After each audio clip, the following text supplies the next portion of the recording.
मानिए कि आपकी जो बॉडी है वो एक व्हीकल है, एक कार है, जिसमें आप रहने आए हैं और टोटल ड्यूरेशन जो है वो 100 साल का है, और वो एक जर्नी, एक सफर है, और ये सफर आपको स्मूथ बिताना है। चौथे गियर पे गाड़ी रखनी है अपनी, एंजॉय करते रहना है, right. This body is like a vehicle जिसमें आप हैं, और इस व्हीकल को आपको मजबूत रखना आखिरी समय तक। तो उसके लिए आप इमेजिन कीजिए, मैं एक आपको एग्जांपल दे रहा हूं। मान लीजिए आप गाड़ी में बैठे हैं, आप इस पिक्चर को दिमाग में रखिए हमेशा। जब भी आपको कोई डिसीजन लेना है, जब भी कोई बीमार पड़ता है, मैं सिर्फ आपकी बात नहीं कर रहा, आपके घर में कोई भी बीमार पड़ता है, take this picture in your mind और आपके दिमाग में सवाल के जवाब आएंगे। इमेजिन कीजिए आप ड्राइवर सीट में हैं, आप गाड़ी चला रहे हैं। एक्चुअली मैं आपको एक गाड़ी गिफ्ट करना चाहता हूं, एक ऐसी गाड़ी जिसमें इस तरह का स्टीयरिंग है और ब्रेक है, गियर है, सारा कुछ है। लेकिन उस गाड़ी में एक स्टीयरिंग की जगह पीछे जो पैसेंजर सीट है उसमें भी 3 स्टीयरिंग और है, ताकि वो जब चाहे, अगर उनका मन है, तो वो भी अपना स्टीयरिंग घुमा सके। ये गाड़ी का आइडिया कैसा रहेगा? अच्छा रहेगा, बुरा रहेगा? काफी खराब रहेगा। स्टीयरिंग एक ही होनी चाहिए गाड़ी में, पहिए 4 होंगे या 2 पहिए वाला भी है मोटरसाइकिल, लेकिन स्टीयरिंग तो आपके हाथ में ही होगा। अगर कोई ये सोचे कि स्टीयरिंग थोड़ा देर मुझे आराम मिल जाएगा, स्टीयरिंग 3 लोगों के और हाथ में दे दूं, तो that is the worst thing, and that becomes the first rule. मैं आपको आज 7 नियम बताऊंगा, 7 रूल। उस 7 नियम के अंदर सारी बीमारियां और उसके इलाज, उसके सॉल्यूशन उसी के अंदर है। 7 rules. Rule number 1, steering in your hand. एक बात आप याद रखिए,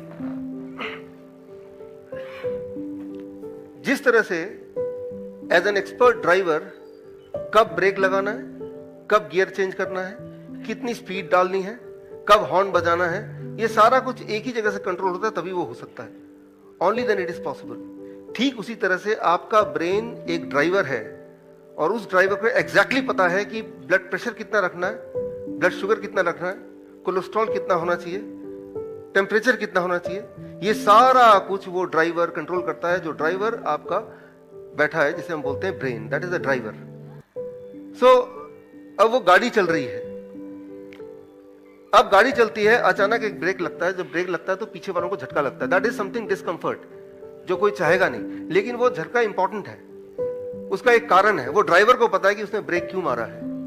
पैसेंजर को सिर्फ झटका सुनाई दे रहा है या समझ आ रही है, वो फील कर रहा है, लेकिन उसको ये नहीं पता चल रहा कि झटका है तो क्यों है। लेकिन वो ड्राइवर को पता है कि मुझे यहाँ पे ब्रेक लगाना है, राइट। वो कंट्रोल ड्राइवर के पास है। पैसेंजर अगर ये सोचे ये बार बार ब्रेक लगा रहा है, तो एक काम करता हूं, ब्रेक आगे से हटा के मैं ब्रेक अपने पास ही रखता हूं, ताकि वो ब्रेक ही नहीं लगा पाए। तो आपको पता है दिस इज एब्सोल्युटली फुलिश, ये तो बिल्कुल मूर्ख है, ये तो बिल्कुल बुद्धू है, ये तो डिजास्टर हो सकता है। The same thing, exactly the same thing we are doing, हम वही कर रहे हैं रोज। आपका ब्लड शुगर बढ़ गया या ब्लड प्रेशर बढ़ गया, बढ़ना नहीं चाहिए, घटाना कैसे वो एक अलग सवाल है, वो आगे करेंगे। लेकिन ऐसे में अगर आप दवा लेते हैं और उसको घटाते हैं, तो उसका मतलब यह है कि जो ब्रेन है, जो ड्राइवर है, जो आपकी गाड़ी को कंट्रोल कर रहा था, उस कंट्रोल की एक कमान आपने उससे छीन के, ड्राइवर से छीन के किसी और बाहर के आदमी को दे दिया। एग्जैक्टली लाइक कि आप ड्राइव कर रहे हैं, लेकिन स्टीयरिंग में भी आपके हाथ में है, ब्रेक किसी और के पास है, गियर किसी और के हाथ में है, राइट। और हो सकता है कि हॉर्न या आपके बाकी कंट्रोल किसी और के पास है।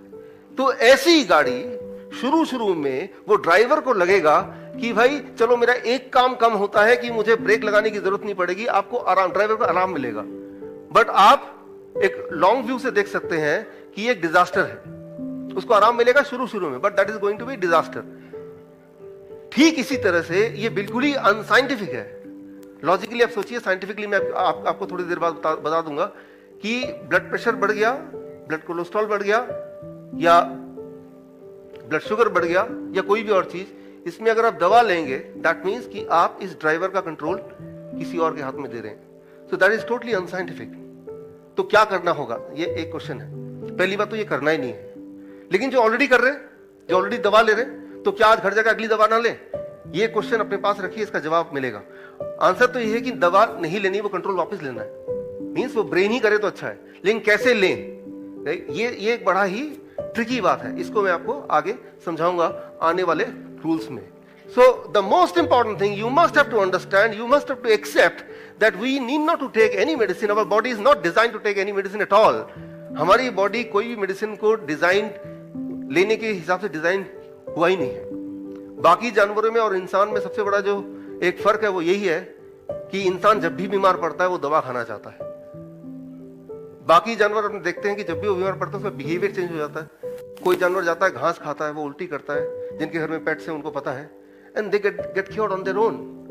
सो एक तो हम बीमार हैं, ऊपर से हम दवा खा रहे हैं। ये कोई लॉजिक है? क्योंकि इसको हम देखते आए सदियों से। But truth is whenever you are taking the medicine you are giving the control to someone outside the driver, right? And that may give you temporary relief. Temporary आराम मिल सकता है, लेकिन आराम मिलना और ठीक होना दो अलग बातें हैं। वो आगे जाके अगले नियम जब आएंगे तो आपको ठीक से समझ आएंगे। फॉर एग्जाम्पल वैक्सीनेशन की बात करते हैं कि हमें कई बार आर्गुमेंट करते हैं कि डॉक्टर्स की वैक्सीनेशन आ गया तो देखिए इंसानियत की कितनी सारी बीमारियां कम हो गई। फॉर एग्जाम्पल पोलियो पहले कितना वाइड स्प्रेड था, बिल्कुल ना के बराबर है। लेकिन मैं आपको यहां पे दिखाऊंगा, देखिए जरा कि कोई भी वायरल और बैक्टीरियल बीमारी आती है दुनिया में तो 1950 हर 1 लाख में 40 लोग मरते थे।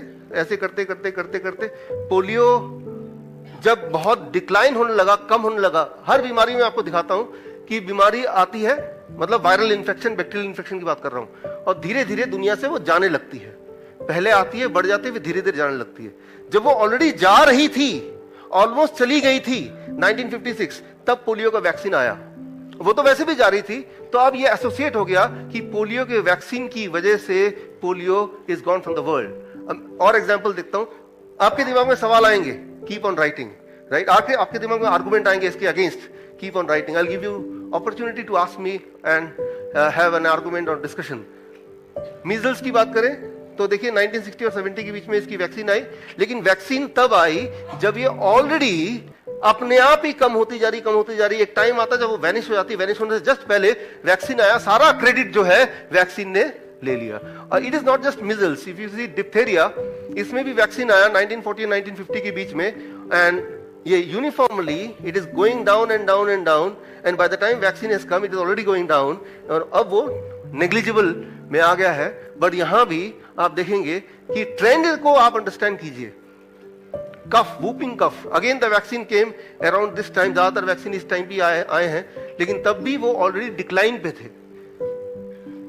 टाइफाइड का कोई मेजर वैक्सीनेशन का वर्ल्ड वाइड डिस्ट्रीब्यूशन नहीं हुआ, लेकिन टाइफाइड में भी आप देखेंगे द ट्रेंड इज राइट, हर 1 लाख में 500 लोगों की डेथ शुरू में, फिर ये करते करते करते करते करते by the time it is 1970 it is almost negligible, बहुत ही कम।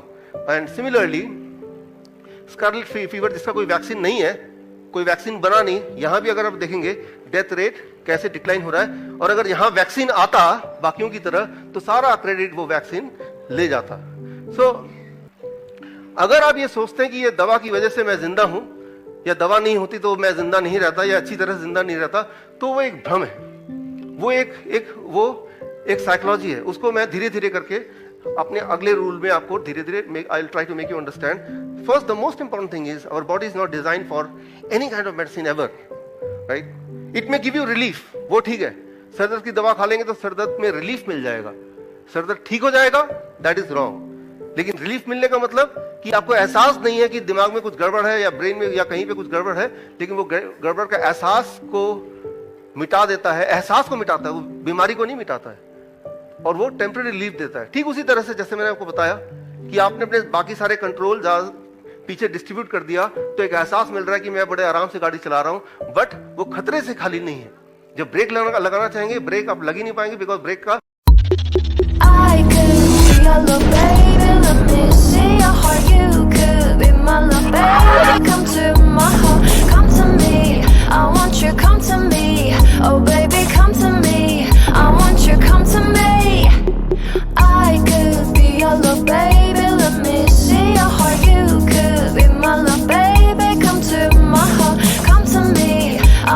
Come to me,